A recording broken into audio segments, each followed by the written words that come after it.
Նոր հարցումներ են անցկացվել ու պարզվել է, որ Նիկոլ Փաշինյանին պատրաստ է ընտրել հարցված քաղաքացիների ընդամենը 11.8%-ը, երկրորդ տեղում է Ռոբերտ Քոչարյանը, երրորդ տեղում Դոգը Վարդան Ղուկասյանը։ Ստացվում է, որ չնայած Նիկոլ Փաշինյանի խայտառակ ցածր վարկանիշին, ցածր է մնում նաև նախկին նախագահների եւ այլոց վարկանիշը, նույնիսկ անկում է ապրում։ Սերժ Սարգսյանին պատրաստ է ընտրել ընդամենը 2.1%-ը, նախորդ հարցումների համեմատ անկում է եղել 0.2%-ով։ Ուշագրավ է, որ մի փոքր բարձրացել է Քոչարյանի ռեյտինգը, բայց անկում է ունեցել Դոգի վարկանիշը։ Կրկին հարցված քաղաքացիներից ճնշող մեծամասնությունը ավելի քան 60%-ը կամ որևէ մեկին չի ընտրելու, կամ առհասարակ չի մասնակցելու ընտրություններին։ Սա քաղաքագիտորեն ունի մեկ սահմանում։ Քաղաքական ճգնաժամ է Հայաստանում, որը հղի է նվազագույնը 4 հետևանքով, մեկը նոր ռեալ հեղափոխական վիճակ, մյուսը նոր պոպուլիստների իշխանություն, երրորդը տեխնոկրատների վերածնունդ եւ չորրորդ սցենարի դեպքում Փաշինյանը կրկին կընտրվի նվազագույն քվեներով։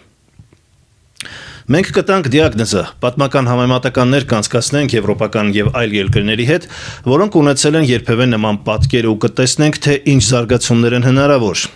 Այնպես որ դիտեք մինչև վերջ։ Մինչ այդ ամենի մասին խոսելը կխնդրեի սիրելի բարեկամներ հավանել, բաժանորդագրվել եւ տարածել այս տեսանյութը։ Ձեր աջակցությունը շատ կարեւոր է ինձ համար։ Եվ այսպես, նախորդ հարցման հետ կապված գրառում էի արել եւ կանխազգացել այն պատկերը, որ ունենք այսօր։ Ահա իմ Facebook-յան գրառումը արված փետրվարի 1-ին, երբ հարցումներով Դոգը երկրորդ տեղն էր զբաղեցնում։ Բառացիորեն գրել էի հետեւյալը. Հիշում եք, չէ, որ նախազգուշացնում էի, մի օր զարթնելու եք ու իմանալով, որ Դոգը դարձել է երկրորդ քաղաքական ուժը։ Սրա բացատրությունը տվել եմ, դա քաղաքագիտական անալիզ էր ու կանխատեսում, որն իրականացավ։ Դոգին հաջողվել է իր շուրջը մոբիլիզացնել Քոչարյան Սերժ Նիկոլ մերժող էլեկտորատի մի մասին։ Դոգը ունի արդեն կայուն անցողիկ էլեկտորատ, բայց ընդհանուր պատկերը ցույց է տալիս, որ բոլորին մերժող էլեկտորատը մեր երկրում բացարձակ մեծամասնություն է։ Ու չի աջակցում նաև Դոգին։ Նրանց դեռ ոչ մեկին իրենց կողմը չի կարողանում գրավել այնքան, որ կարողանա կայուն իշխանություն ձևավորել, հետևաբար բոլորը լուրջ անելիք ունեն մինչև 2026 թվականը, քանի որ ժողովրդի ճնշող մեծամասնությունը ոչ մեկի հետ էլ լուրջ հույսեր չի կապում։ Մեջբերման ավարտը։ Ինչպես տեսնում ենք, այս գնահատականը եւս արդարացվեց։ Քաղաքագիտական կանոն է, սիրելի հայրենակիցներ, երբ իբր հեղափոխական ալիքի վրա իշխանության եկած պոպուլիստները, ինչպիսին է Փաշինյանի թիմը, չեն արդարացնում հանրային ակնկալիքները, ապա հասարակական տրամադրությունները դառնում են ռադիկալ, արմատական, որը առաջին պլան կարող է բերել ծայրահեղական մոտեցումներ ունեցող մարդկանց, եւ ասել էի, որ Վարդան Ղուկասյանի ֆենոմենը հենց դրանով կարելի է բացատրել։ Բայց նաև ըստ հարցման արդյունքների պարզ է դառնում, որ ամեն դեպքում հանրության մեծ մասը դեռ կողմնորոշված չէ եւ փաստացի մերժում է գոյություն ունեցող ամբողջ քաղաքական համակարգը։ Հիմա կարող ենք շատ հստակ առանձին կետերով տալ մեր քաղաքագիտական գնահատականը։ Առաջին, Հայաստանում կա ամբողջ քաղաքական համակարգի նկատմամբ վստահության ճգնաժամ։ Սա ինչ է նշանակում։ Սա նշանակում է, որ եթե գործող իշխանության, այսինքն Նիկոլ Փաշինյանի վարկանիշը անկում է ապրում, բայց միաժամանակ նախկին իշխանությունների, ասել է թե Ռոբերտ Քոչարյանի եւ Սերժ Սարգսյանի, նաեւ դաշտում գոյություն ունեցող մյուս ուժերի ժողովրդականությունը դրանից չի ավելանում, ապա հանրությունը հիասթափված է կամ վստահություն չունի բոլոր տարբերակների նկատմամբ։ Սա վստահության խոր ճգնաժամ է ընդհանրապես ամբողջ քաղաքական էլիտայի նկատմամբ, եթե մեզ թույլ տանք էլիտա անվանել, այդպիսի ճոխ բառ օգտագործել մեր գավառական շատ քաղաքական ուժերի հասցեին։ Մարդիկ մեծ հաշվով տարբերություն չեն տեսնում ներկաների եւ նախկինների միջև, եւ նրանց բոլորին ընկալում են որպես մեկ ընդհանուր համակարգի մաս, որը երկրի խնդիրները չի լուծել, հայրենիքը հանձնել է, խաբել ու շարունակում է խաբել։ Ինչ-որ առումով հենց սա է պատճառներից մեկը, թե ինչու են քոչարյանականներն ու սարգսյանականները իրարից փորձում տարանջատվել, թե ով է բերել Նիկոլին, կարծես թե դա է այսօր կենսական հարցը։ Քանի որ ցանկանում են անջատվել հայրենիք դավաճանած համակարգից, բայց չեն կարող։ Քանի որ այն, ինչ եղավ վերջին տարիներին հանրային ընկալմամբ, դա հենց համակարգային խնդիրների հետևանք էր։ Երկրորդը, քաղաքական լեգիտիմության մեխանիզմների ոչնչացմանն են ականատես լինում Հայաստանում։ Իսկ ինչ է քաղաքական լեգիտիմությունը։ Փաշինյանի սիրած տերմիններից է։ թողնես ժամերով մեծ ազգային լեգիտիմության, այդպես լեգիտիմության դասեր կտա։ Եթե գոյություն ունենար Փաշինյանական բառարան, ապա այդ բառարանի առաջին բառը երևի կլիներ հենց լեգիտիմություն բառը։ Բայց քաղաքական լեգիտիմությունը չի բխում միայն ընտրություններում քվե ստանալով։ Այն ունի 3 հենասյուն։ Առաջին, կառավարման արդյունքներ, այսինքն տնտեսական, սոցիալական բարեփոխումներ, կյանքի որակի բարձրացում, բարեկեցություն, անվտանգություն, նվաճումներ, հաղթանակներ տարբեր ոլորտներում, օրինակ սպորտ, մշակույթ եւ այլն։ Տեսնում ենք, որ Փաշինյանի կառավարման որակը հաստատ չի փայլում այդ առումով։ Նա լիովին մաշել է այդ լեգիտիմությունը։ Երկրորդ, խարիզմատիկ լիդերություն։ Տեսնում ենք, որ իր այդ խարիզման այսօր այլևս դեր չի խաղում։ Իր ելույթները, հարցազրույցները, սոցիալական հարթակներում ակտիվությունը, ընտանեկան ոդքասթ, ինչև այդ կրթությունը նորաձև է, այդ ֆլեշմոբերը, այդ հեծանիվ քշել եւ այլն, հանրության մեծամասնության մոտ ընդունվում են սվիններով, հայոյանքներով, որը մենք տեսնում ենք մեկնաբանություններում, մեծ բացասական գնահատականի են արժանանում։ Փաշինյանն այլևս չի կարող հպարտանալ իր խարիզմատիկ լիդերությամբ։ Սա էլ է վատնել։ Եվ վերջապես երրորդ ինստիտուցիոնալ մեխանիզմներ, իսկ ավելի պարզ լեզվով ասած, ավանդույթներ եւ օրինականություն։ Փաշինյանի լեգիտիմությունը նախ երբեք էլ հիմնված չի եղել ավանդույթների վրա, քանի որ նա հակառակ ավանդույթներ խախտող է եղել։ Նրա լեգիտիմությունից մնացել է միայն օրինականության գործոնը, որ նա ընտրվել է օրինական, ժողովրդավարական, ազատ ընտրություններով։ Հուսանք նա մինչև վերջ կպահպանի իր այդ միակ լեգիտիմությունը եւ 2026-ի ընտրություններում չի դիմի այն մեթոդներին, որոնցում մեղադրում էր Ռոբերտ Քոչարյանին եւ Սերժ Սարգսյանին, այսինքն չի գնա ընտրակեղծարարության։ Եթե ընտրությունները կեղծվեն կամ դրա արդյունքները հանրային մեծ մասի մոտ կասկածներ առաջացնեն, ապա Փաշինյանը կկորցնի իր այդ միակ լեգիտիմությունը, որը հղի է լինելու արդեն իր հանդեպ քաղաքական հաշվեհարդարի մեծ ռիսկերով։ Եվ մենք տեսնելով այս ամբողջ պատկերը, միաժամանակ տեսնում ենք, որ նախկին իշխանությունների վարկանիշը դրա ֆոնին չի բարձրանում։ Ուրեմն պարզ է դառնում, որ այս մեխանիզմներն էլ չեն աշխատում։ Ներկա իշխանությունների վարկանիշը ցածր է, քանի որ չունեն հաջողություններ նախկինների համեմատ, բայց նախկին իշխանությունների հանդեպ անվստահությունն էլ այնքան մեծ է, որ օրինակ Քոչարյանի կամ Սարգսյանի գրանցած հաջողությունները իրենց վարկանիշի մեջ փոփոխություններ չեն առաջացնում։ Մարդիկ անգամ եթե ընդունեն, որ Փաշինյանի համեմատ նախկինները գոնե Արցախը չեն հանձնել կամ ունեցել են այլ հաջողություններ, օրինակ տնտեսության մեջ, չգիտեմ, սպորտի մեջ, միևնույն է, նրանք պատրաստ չեն միայն այդ փաստով ընտրել նախկիններին։ Նրանք չեն ընդունում, որ այդ հաջողությունները Քոչարյանի կամ Սարգսյանի վաստակն են։ Նրանք հակառակը համոզված են, որ հենց Քոչարյանից ու Սարգսյանից, դեռ Լևոն Տեր-Պետրոսյանից սկսած Արցախը հանձնում էին, եւ Հայաստանը թույլատնելու այդ ցիկլը հենց սկսվել է նրանցից։ Նրանք չեն կարողացել համոզել այդ դերակատարները, որ միայն Նիկոլ Փաշինյանն է մեղավոր։ Եվ դա հասկանալով Փաշինյանն էլ հմտորեն օգտվում է այդ հանգամանքից, մանիպուլացնելով, որ ինքը պատասխանատու է, բայց միակ մեղավորը չէ, եւ դա նրա մոտ ստացվել է։ Երրորդ, այդ գործոնը, որ կա էլեկտորալ վակուումն է ու ապաթիան։ Դա գիտեք ինչ է, երբ հանրության մեծամասնությունը տեսնում է, որ եղած ուժերից որևէ մեկից հույս չկա, ապագայի հանդեպ վստահություն չկա,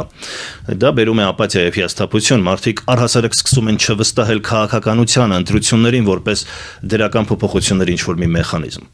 Սա էլ բերում է անտարբերության եւ հարցման արդյունքները ցույց են տալիս, որ ընտրություններից շատ-շատերը, եթե ոչ մեծամասնությունը, պարզապես չեն մասնակցելու, բոյկոտելու են։ Դրան զուգահեռ աճելու են բողոքական տրամադրությունները ռադիկալ բողոքի, որ իշխանության հարցը պետք է լուծվի փողոցով, հեղափոխությամբ։ Եվ այս համապատկերում ակտիվորեն մարդիկ նոր լիդերների փնտրտուքի մեջ են հայտնվում։ Եթե ի հայտ գա մի առաջնորդ, ով մի կողմից վստահություն կվայելի, իսկ դրա ցուցիչը լինելու է բոլորին դեմ լինելը եւ նախկինում կեղտոտված չլինելը, մյուս կողմից անձնապես կլինի խարիզմատիկ ու հարգելի, կիրթ ու զարգացած, ով գիտի ոչ միայն պատժել, այլև լավ կառավարել, շատ-շատերը կգնան նրա հետևից։ Պետք է գիտակցել, սիրելի ժողովուրդ, որ միայն բացասական էներգետիկայով հնարավոր չէ կառավարել, այսինքն թալանչիներին պատժելու, գողոնը հետ բերելու այդ նարատիվի հետ պետք է լինի նաև դրականը, թե ինչպես բարեփոխել, զարգացնել, կառուցել, հզորանալ։ Այսինքն մարդիկ պետք է նաև պոզիտիվ էներգետիկա ստանան լիդերներից, ոչ միայն նեգատիվ։ Բայց այսօր բոլորը հանրությանը տալիս են միայն նեգատիվ։ Իսկ եթե պոտենցիալ լիդերը ունի բանական ծրագիր, սկզբունքներ, գաղափարներ ու ամենակարևորը դրական կենսափորձ, ապա նրան դժվար թե հաջողվի այդ 60% հիասթափվածների վստահությանն արժանանալ, քանի որ այդ 60%-ը մեծ հաշվով միջին դասն է, որը բավական կրթված է, ռացիոնալ եւ ունի սեփական պատկերացում։ Ամբողջացնելով նկատենք, որ այլընտրանքի բացակայությունը եւ քաղաքական հիասթափությունների անդադար ցիկլը բերել է սոցիալական դեպրեսիայի։ Իսկ սա էլ իր հերթին բերել է մի վիճակի, որ ամբողջ քաղաքական համակարգը հայտնվել է փակուղում։ Դաշտում գործող ոչ մի քաղաքական ուժ մարդկանց մոտ չի ասոցացվում այն ուժի հետ, որը ի վիճակի է երկիրը կանգնեցնել զարգացման ռելսերի վրա։ Հիասթափությունների այս կրկնվող ցիկլը մարդկանց հոգնեցրել է, եւ այս սոցիալական դեպրեսիան կարող է հանգեցնել ապաթիայի ավելի մեծ խորացմանը, որը մեծ հաշվով շահեկան է լինելու Նիկոլ Փաշինյանին։ Ինչպես Տիգրան Ավինյանը ընտրվեց երևանցիների ընդամենը 9%-ով, 9% քվեով քաղաքապետ, այնպես էլ Փաշինյանը կընտրվի նույնքան խղճուկ քվեով, եթե ամեն ինչ մնա այնպես, ինչպես հիմա է։ Բայց այս դեպրեսիան կարող է նաև շատ վտանգավոր լինել հենց Փաշինյանի համար եւ հանգեցնել սոցիալական մեծ պայթյունի։ Եվ դա սովորաբար շատ անսպասելի է լինում։ Եթե դաշտում ի հայտ գան նոր խարիզմատիկ լիդեր եւ արմատական ուժ, նա կարող է շատ արագ ժողովրդականություն ստանալ։ Դոգը դրա տիպիկ արտահայտությունն է։ Բայց Դոգի ռեյտինգը անկում է ապրել մի կողմից նրան մեկուսացնելուց հետո նրա դեմ դատական գործը եւ նրա լռելը, ապա իր կուսակցության անհասկանալի պահվածքը մարդկանց մոտ առաջացրել է հերթական հիասթափությունը։ Մյուս կողմից շատերի աչքում նա ավելի շատ լավ իրավապահ կարող է լինել, քան պետության առաջնորդ։ Այսօր մարդիկ ավելի շատ կարոտ են սառնասիրտ ամեն խոսքի համար պատասխանատու լուրջ կենսափորձ ունեցող չվարկաբեկված լիդերի, քան էմոցիոնալ, պոպուլիստ, ավել պակաս խոսող, կասկածելի կենսագրություն ունեցող լիդերներին։ Ի վերջո Փաշինյանի էմոցիոնալ ու պոպուլիստական վարքից բոլորը հոգնել են։ Այսպես կարող ենք ձևակերպել նոր էմոցիոնալության էներգիա ու ներվ այլևս չկա։ Պաթոսից միայն տուժվել ենք, մարդիկ ուզում են իրենց խնդիրների ռեալ լուծումներ։ Ժողովուրդը ավելի շատ պրոֆեսիոնալ ու տեխնոկրատ կառավարիչների է կարոտ, քան օդ տատանողների եւ ջուր ծեծողների, ովքեր երկիրը վերածում են փորձադաշտի իրենց անհասկանալի ու վիճելի գաղափարներով։ Եզրակացնելով կարող ենք փաստել, որ Հայաստանում քաղաքական համակարգը գտնվում է փակուղում, սիրելի հայրենակիցներ։ Այն միայն մեկ բանի մասին է խոսում։ Հանրությունը լիովին նոր քաղաքական ուժի եւ քաղաքական լիդերի կարիք է տեսնում, որը կբերի լրիվ նոր առաջարկ, հանրության եւ պետության փոխհարաբերության բոլորովին այլ համակարգ, քան կար ու կա մինչեւ այսօր։ Այդ առումով հետաքրքիր է համաշխարհային փորձը։ Մի քանի օրինակներով կտեսնենք, թե նման իրավիճակում հայտնված երկրներում ինչ է տեղի ունեցել։ Առաջին օրինակը կնշեմ Իտալիան 1990-ականներին։ Նույն վիճակում էր Իտալիան, ինչ Հայաստանը։ Հիմնական երկու ուժերը, քրիստոնյա դեմոկրատները եւ սոցիալիստները, հայտնվել էին կոռուպցիոն սկանդալներում։ Ճիշտ այնպես, ինչպես այսօր քաղաքացիական պայմանագիրը իշխող ուժը եւ Սարգսյանի թիմը, հանրապետականները։ Նրանց վարկանիշը անկում էր ապրել, իսկ այլ ուժեր բավարար աջակցություն չունեին։ Քաղաքական անկայունության արդյունքում, այդ երկար ու բարակ այդ գզվռտոցների արդյունքում, ավանդական կուսակցությունները պարզապես անհետացան եւ դա սպասվում է նաեւ ՔՊ-ին ու ՀՀԿ-ին։ Ինչպես մեր պարագայում, մեր երկրի պարագայում կոմունիստներն ու ՀՀՇ-ն անհետացան ասպարեզից, հիմա ուր են նրանք։ Այնպես էլ վաղ թե ուշ մեկ անձի շուրջ հավաքված կուսակցություններին սպասվում է նույն հեռանկարը։ Քաղաքական քաոսի այդ ֆոնի վրա ասպարեզում հայտնվեց Իտալիայում Սիլվիո Բերլուսկոնին։ Չնայած հետագայում իրեն էլ դատեցին կոռուպցիայի համար, բայց տեսնում ենք միտումը, թե ինչպես կարող է երրորդ ուժը գալ եւ վերցնել իշխանությունը ու շատ անսպասելի։ Մյուս օրինակը բոլորի սիրելի Ֆրանսիան է։ Ավանդական կուսակցությունները, հանրապետականներն ու սոցիալիստները 2010-ականներին ունեին ամենացածր վարկանիշը։ Վստահության ճգնաժամը կրկին տիպիկ ձևով արտահայտվեց այդ երկրում։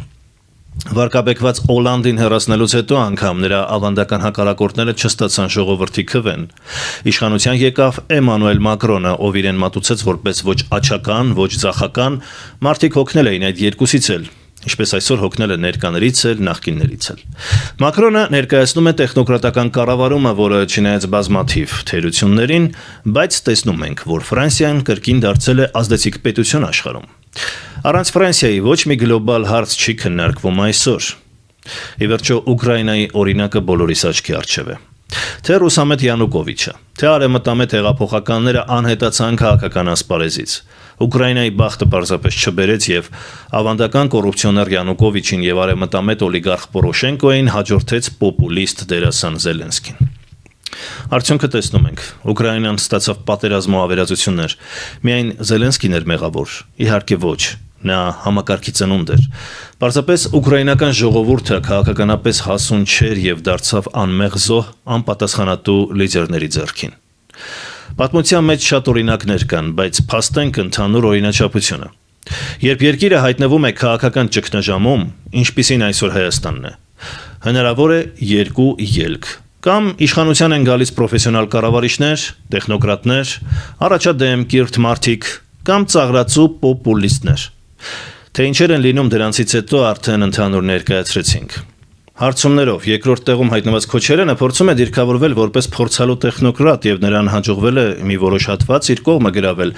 Քաղաքացիների մոտ տարածվում է թեզ, որ ավելի լավ է փորձառու եւ Ալիևի առաջ չկզած Քոչարյանը լինի, քան Նիկոլն ու Սերժը։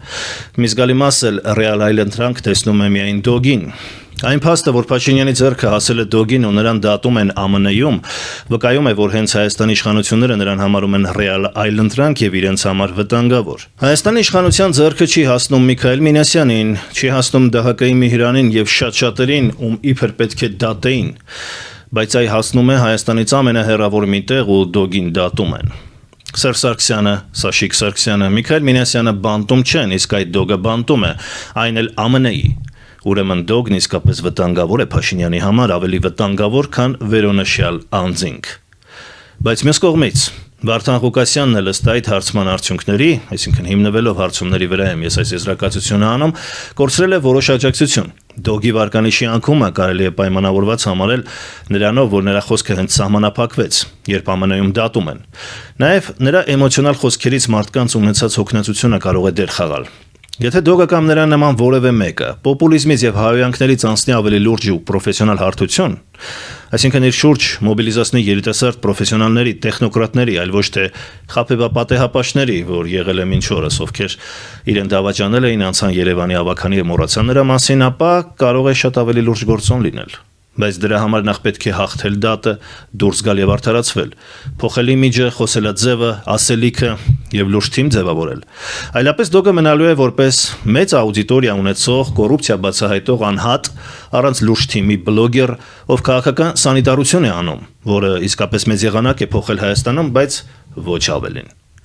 Ուրեմն ֆիքսենք, սիրելի բարեկամներ, որ հարցումները հենց ցույց են տալիս, որ հանրության մեծամասնությունը հոգնել է նախկիններից, ներկաներից եւ պոպուլիզմից։ Մարդիկ ցանկանում են ապրել լուրջ, վստահելի ապագա ունեցող երկրում, իսկ նման երկիր կառուցում են միայն պրոֆեսիոնալներն ու տեխնոկրատները։ Իսկ որտեղ են նրանք։ Ժողովուրդը փնտրում է պրոֆեսիոնալ նոր լիդերներ, գտնողներին խնդրում ենք բացահայտել եւ նրանց անունները գրել հենց այս տեսանյութի մեկնաբանություններում։ Հավանեք, բաժանորդագրվեք ու տարածեք այս տեսանյութը, ձեր ակտիվ աջակցությունն ինձ հնարավորություն կտա շարունակելու անկախ վերլուծություններն ու ձեզ ներկայացնել անաչառ տեղեկատվություն։ Շնորհակալություն, սիրելի բարեկամներ, կհանդիպենք։